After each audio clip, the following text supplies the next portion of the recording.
பயப்படாதுங்க. குழந்தை இல்லையே என்ற நிமித்த வெட்கத்தை நீங்கள் சந்தித்து கொண்டு இருக்கிறீங்களா? வேலை இல்லையே என்பதனால் ஒரு வெட்கம் வந்துவிடுமோ என்று பயப்படுறீங்களா? கடன் பிரச்சனை நிமித்தம் வெட்கப்பட்டு போவேணும் என்று கலங்கி நிற்கிறீங்களா? எதிலும் ஆண்டவர் சொல்ல, நீ பயப்படாதே, நீ வெட்கப்பட்டு போக நான் விட மாட்டேன் என்று ஆண்டவர் உங்களை பார்த்து சொல்லுகிறார். ஆனால் நீங்கள் அவருடைய ஜனமாக இருக்கணும்.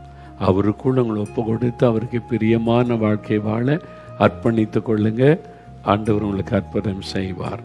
ரெண்டாவது, ரோமர் 10:11 சொல்லப்படுகிறது, கர்த்தரை விசுவாசிக்கிறவன் எவனோ அவன் வெட்கப்படுவதில்லை. கர்த்தர் மேல் விசுவாசம் வைக்கிறவன், கர்த்தராகிய இயேசு கிறிஸ்துவை விசுவாசிக்கிறவன் வெட்கப்பட்டு போவதில்லை. அப்போ நீங்கள் விசுவாசிக்கணும். ஆண்டவர் மேலே ஒரு விசுவாசம், ஒரு வைராக்கியமான விசுவாசம், ஒரு உண்மையான விசுவாசம் இருக்கணும். அப்போ நீங்கள் வெட்கப்பட்டு போகாதபடி கர்த்தர் உங்களுக்கு அற்புதம் செய்வார்.